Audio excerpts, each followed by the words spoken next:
जय श्री हरि विष्णु। राधे राधे दोस्तों, आप सभी का मेरे चैनल में बहुत बहुत स्वागत है। आज हम आपके लिए योगिनी एकादशी की व्रत कथा, शुभ मुहूर्त और पारण, शुभ पारण का समय लेकर आए हैं। आइए जानते हैं श्री राम प्रसाद शास्त्री जी द्वारा कि योगिनी एकादशी व्रत किस दिन रखा जाएगा। तो योगिनी एकादशी का व्रत 2 जुलाई दिन मंगलवार को है। इस बार योगिनी एकादशी त्रिपुष्कर योग और सर्वार्थ सिद्धि योग में है। ये दोनों ही शुभ योग माने जाते हैं। त्रिपुष्कर योग में आप जो भी कार्य करेंगे उसका 3 गुना फल प्राप्त होता है। वहीं सर्वार्थ सिद्धि योग में किए गए कार्य के सफल सिद्ध होने की उम्मीद अधिक होती है। योगिनी एकादशी के दिन व्रत रखते हैं और श्री हरि विष्णु की पूजा करते हैं। इस व्रत को करने से सभी पाप मिट जाते हैं और मोक्ष की प्राप्ति होती है। योगिनी एकादशी व्रत कथा। एक बार युधिष्ठिर ने भगवान श्री कृष्ण से आषाढ़ कृष्ण एकादशी व्रत की महिमा और विधि के बारे में बताने का अनुरोध किया। इस पर भगवान श्री कृष्ण ने कहा कि आषाढ़ कृष्ण एकादशी के व्रत को योगिनी एकादशी के नाम से जानते हैं। यह व्रत तीनों लोगों में मुक्ति और सभी प्रकार के भोग प्रदान करने के लिए प्रसिद्ध है। इस व्रत को करने से सभी प्रकार के कष्ट पाप नष्ट हो जाते हैं, स्वर्ग की प्राप्ति होती है। यह व्रत 88,000 ब्राह्मणों को भोजन कराने के समान ही फल देता है। भगवान कृष्ण ने युधिष्ठिर से कहा, इसके बारे में तुम्हें हम एक कथा सुनाते हैं। स्वर्ग के अलकापुरी नगर में कुबेर का राज्य था। वह नित्य ही शिव जी की पूजा करता था।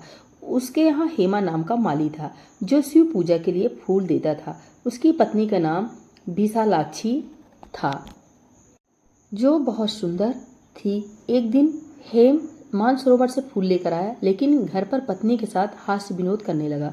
दूसरी ओर राजा कुबेर उसके फूल लेकर आने की प्रतीक्षा करता रहा। काफी समय व्यतीत होने के बाद भी जब हेम फूल लेकर नहीं आया तो राजा ने अपने सेवकों को उसके घर भेजा ताकि वे पता लगा सके कि माली शिव पूजा के लिए फूल क्यों नहीं लाया। सेवक उसके घर गए। वहां से लौटकर राजा को बताया कि वह पापी और कामी है, पत्नी के साथ हास्य विनोद कर रहा है। यह सुनकर राजा क्रोधित हो गया। उसने गुस्से में चिल्लाकर कहा कि माली को दरबार में हाजिर किया जाए। आदेश पर माली हेम डरता कांपता हुआ राजा के समक्ष आया। उसे देखकर कुबेर और क्रोधित हो गया। उसने कहा कि तूने शिव पूजा के लिए फूल नहीं लाया, तूने शिव जी का अपमान किया है। राजा ने उसे श्राप दिया कि वह अपनी पत्नी से अलगाव का दुख सहेगा और पृथ्वी लोक पर कोढ़ी होगा। श्राप के प्रभाव से हेम स्वर्ग से पृथ्वी पर गिर पड़ा। उसे कोढ़ हो गया और उसकी पत्नी का पता नहीं कहाँ गायब हो गई। पृथ्वी पर हेम अनेक कष्ट सहन करने लगा। जंगलों में अन्न और जल के लिए भटकता रहा। शिव कृपा से उसे पहले की बातें याद थी। एक दिन वह भटकते हुए मार्कंडेय ऋषि के आश्रम में पहुंचा। उनको प्रणाम करके वह उनके चरणों में गिर पड़ा।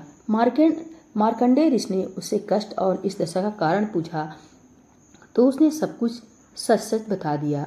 उसने मार्कंडेय ऋषि से मुक्ति का मार्ग बताने का अनुरोध किया। इस पर मार्कंडेय ऋषि ने उससे कहा कि तुम आषाढ़ माह में योगिनी एकादशी का व्रत विधि विधान से करो, तुम्हारे सभी पाप मिट जाएंगे और तुमको इस कष्ट से मुक्ति मिल जाएगी। मार्कंडेय ऋषि ने जैसा बताया था, समय आने पर हेम माली ने योगिनी एकादशी का व्रत उसी तरह से ही किया। भगवान विष्णु की कृपा से उसके पाप मिट गए। उसका स्वरूप पहले जैसा हो गया। उसकी पत्नी उसके पास आ गई। वे दोनों स्वर्गलोक में सुखपूर्वक रहने लगे। आषाढ़ कृष्ण एकादशी तिथि का प्रारंभ 1 जुलाई सोमवार सुबह 10:26 से, आषाढ़ कृष्ण एकादशी तिथि का समापन 2 जुलाई मंगलवार सुबह 8:44 पर। त्रिपुष्कर योग 2 जुलाई को 8:42 से पूरे दिन रहेगा। सर्वार्थ सिद्धि योग 2 जुलाई यानी 5:27 सुबह से पूरे दिन रहेगा।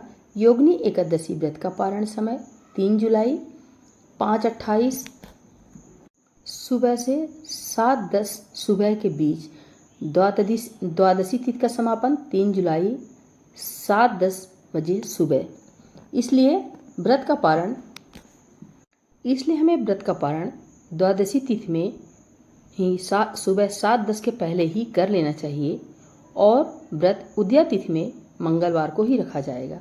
तो नमस्कार दोस्तों, ये जानकारी कैसी लगी? अगर अच्छी लगी हो प्लीज़ लाइक, चैनल को सब्सक्राइब जरूर करें। नमस्कार।